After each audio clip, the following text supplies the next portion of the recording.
is Jay, and this is my lovely roommate. Do you want to introduce yourself? It's Taylor. So we are members of the worship team in Waterloo University Bible Fellowship Church, and we just thought we'd want to share something that we do in a regular. It's an option whenever you just have acoustic guitars and you don't have a drummer or you don't have a keyboard or bass. So what you see a lot out there are, people playing the same chords at the same time, which is fine. Yeah, that's definitely one way you could go about it. But we thought that there are other alternatives such as harmonizing your guitars. So the prerequisite for this video is you need to know different open chord shapes. So if you want references to that, it's going to be below. There's going to be a link over there that shows you the different shape. So yeah, God bless, and I hope you find this of value.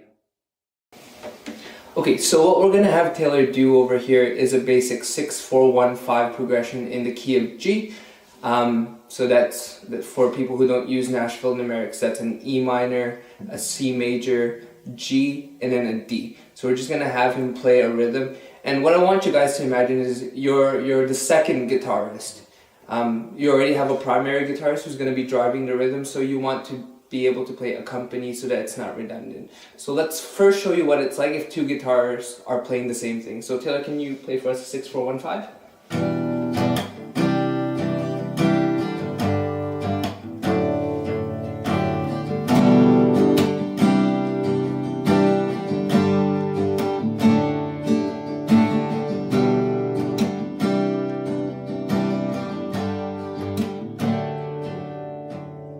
So what you saw there is just us playing a 6-4-1-5, both of us playing E minor, C, G, and D.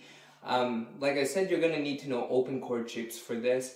And what I want to do is, what I'm thinking as an accompany guitarist is, how can I enhance what Taylor's already doing? I don't want to replicate it, I want to make it better or want to thicken the sound. And it creates kind of this nice harmonized atmosphere, and it's really, really great for musical worship. So let's show you how I think a little bit through that. When Taylor's playing the key of G, he's playing in a certain voicing. So if you look at Taylor's anchors over there, it's his pinky and it's his ring finger. That's creating a certain type of voicing that I don't want to be doing. So the easiest way to think through this is like, what other chord shapes or open chord shapes can I play and capo to still be playing the key of G?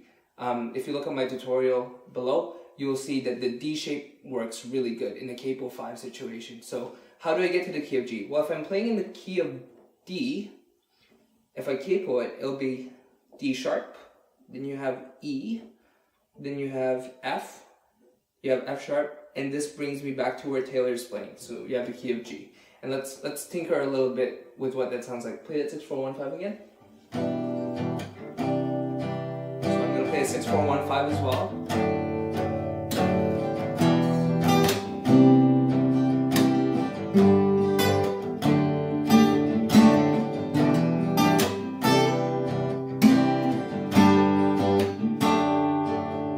So as you can see, the guitars are harmonizing each other. That's because we're both playing notes that are within the key, and we're also playing the same progression. And since we're not playing similar voicings, the voicing Taylor's playing is with his pinky and his ring finger, and the voicing I'm playing here is with my ring finger and with my pointy finger over there.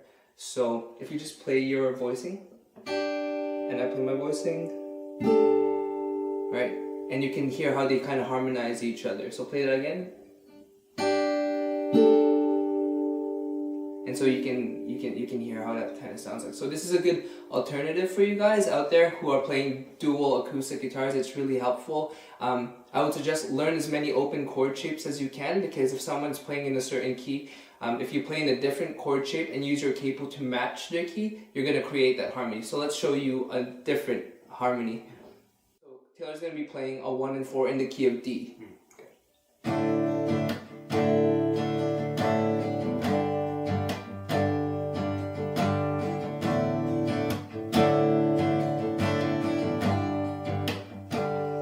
Cool. So now I'm thinking, I'm not going to use the key of G because I can only capo the G so far.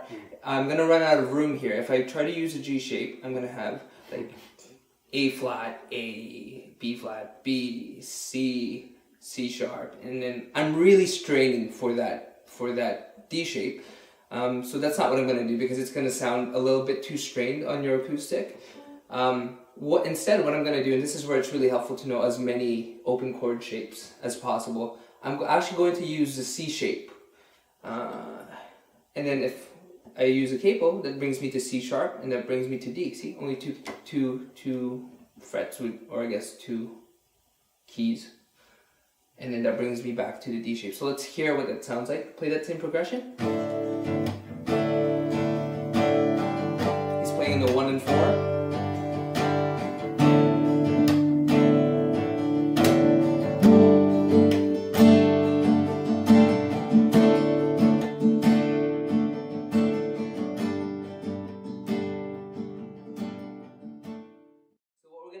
Do here is this is another example of what else you could be doing with dual guitars. So in the previous lesson you learned how to harmonize your guitars just so in the same key and you're creating like a thicker sound.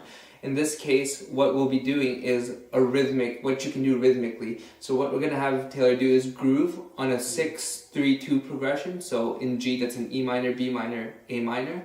I'm already in sync with him.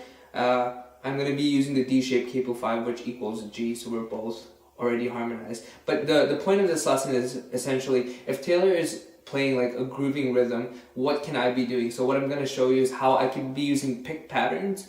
I'm just picking certain strings, individual strings, whereas Taylor is like playing more of the full chords, and see what that sounds like.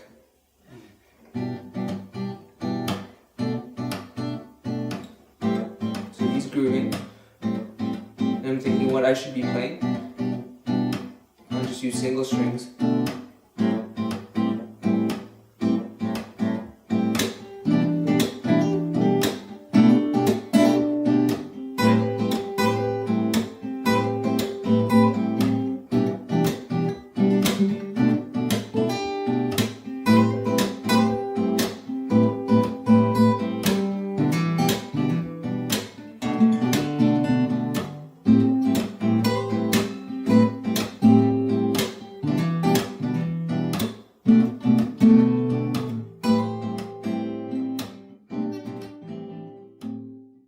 So here's a little bit of a bonus footage, and I mean we are going to be releasing a tutorial on segmentation, but you know this kind of relates to the previous content because it's something you could still choose to do with 2 guitars, and it adds a little bit of dynamics to your music. So Taylor's going to be starting with a percussive part, and then I'm going to eventually join him, and then you know the 2 come together and it leads in really well to whatever song you're playing. So just things to conceptualize.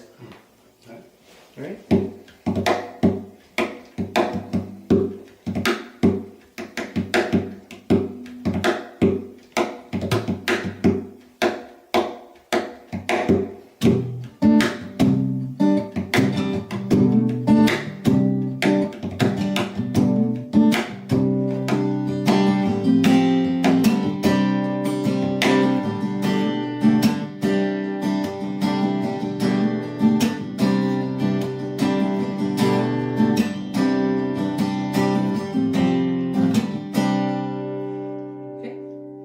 Look forward to in the next video. Happy worshiping. Hope this is useful. If you have any questions, you can always comment below or inbox me. And until the next video, this is Jay and Tay tuning out. See ya.